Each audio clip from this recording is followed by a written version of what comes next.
Binabati ko ang mga taga-subaybay sa ibaing dagat at lahat po na nakikinig sa sister stations ng Radyo Pilipino Network sa iba't ibang probinsya sa Pilipinas.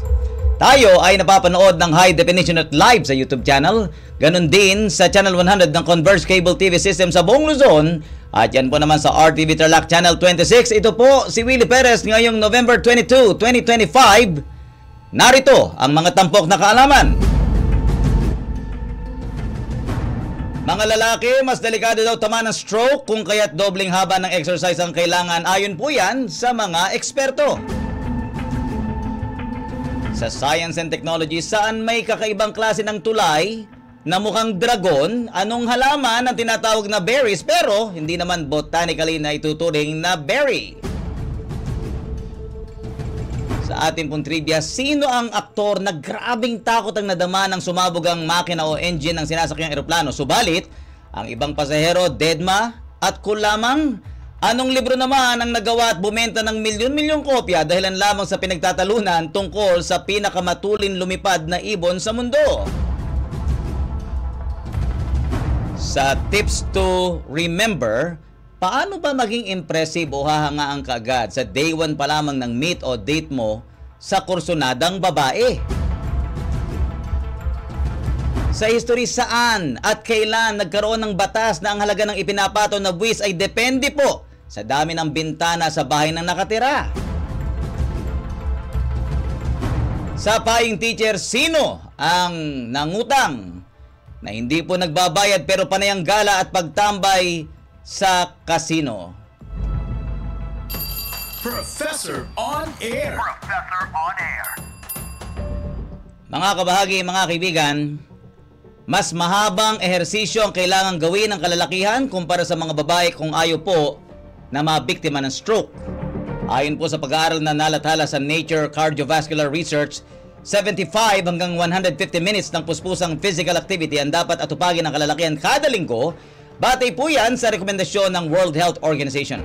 Sa paliwanag ni Dr. Abhishek Srivastava, Direktor ng Center for Physical Medicine and Rehabilitation dyan po sa India, lumilitaw na mas mahusay mag-burn ng fat ang kababaihan bilang fuel source kapag nag-exercise kumpara po sa mga kalalakihan. Mas mataas din daw ang proportion ng type 1 muscle fibers ng babae kung kaya't lamang sila sa pagdadala ng oxidative stress o cell damage na pwedeng pagmulan ng stroke. Gayunman, mahaharap din ang mga babae sa sinasabing cardiac risk na kagaya sa kalalakihan sa sandaling sila ay mag-menopause. Ano man ang kasarian, iginit po ng premyadong manggagamot na dapat ay consistent o palagian ng ehersisyo at paggalaw ng tao upang magkaroon ng malusog na pangangatawan at maging ng puso. May payo po naman ng health expert para sa mga mahilig kumain ng balot. Hinay-hinay lang daw sa pagkain ng balot dahil kaya nitong palalain ang anumang high blood pressure. Ang dahilan, sagana po ito sa cholesterol at saturated fat na pwedeng makaapekto sa puso ng tao. Kapag ginamitan ng suka at asin ay tataas din ang sodium intake dahil sagana nga po ang mga ito sa sodium. Dapat daw ay minsan lang ang pagkain nito, subalit kung merong issue ng high blood o sakit sa puso, mas makakabuti na iwasan o tigilan na lamang. Maging matalino sa paggamit ng social media at huwag basta maniniwala hanggat walang malinaw na katibayan at ebidensya.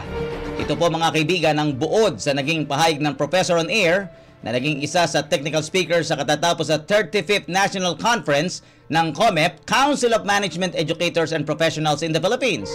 Paksang tinalakay po ng Professor on Air ang social media and political mobilization and activist movement na dinaluhan at napakinggan ng mga estudyante at members ng academe mula sa iba't ibang colleges and universities sa Visayas, Mindanao regions at COMEP dyan po naman sa Luzon at National Capital Region. Sinabi pa ng Professor on Air na mahalaga ang fact check o pag-iimbestiga upang hindi maligaw ng mga mapanlinlang sa social media at alamin ang tunay na motibo sa galaw ng ibang mga content creator. Nasa likod ng matagumpay na conference ang National President ng COMEP na si Dr. Ronel Sudaria ng Central Mindanao University, Dr. Edith Bunuan ng Immediate Past President at National Advisor, Dr. Cecilia Balawing, National Vice President for NCR Luzon, at Dr. Ailey Abella, National VP for the Central Visayas. Naging tampok na bahagi din ng event ang eleksyon ng matataas na opisyal sa COMEP Board of Directors na pinangasiwaan ni Dr. Marilyn Ginto, katuwang sina National Board Member Dr. J. Rick Buenafe at mga past President and National Advisors din na sina Dr. Agapito Rubio at Dr. Dennis Sandoval. Nasaksihan ng Professor Nair ang mga kompetisyon sa larangan ng impromptu speaking, business speech, research at quiz bee ng mga estudyante sa iba't ibang pamantasan, maging ang induction of officers at awarding ceremony para sa mga national officials ng prestigyosong organization. Pararangalan sa napipintong 9th edition ng Nation Builders and Muslim Awards ang mga tao, organisasyon at opisyal ng gobyerno na nagbigay po ng kontribusyon sa nation building at environmental conservation.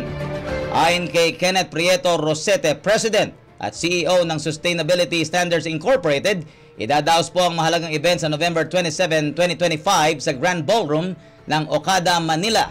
Target din ang Most Sustainable and Livable Awards na kilalanin ng may ambag sa pag-asenso ng bansa at sustainability efforts na tugma sa hangarin ng United Nations Sustainable Development.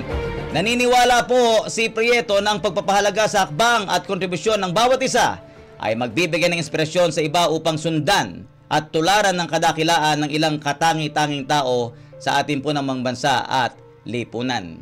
Yan po ang unang bahagi ng ating knowledge sharing, ang mga trivia. Tips to remember, Payong Teacher, yan po ang susunod. Professor on Air. Professor on Air.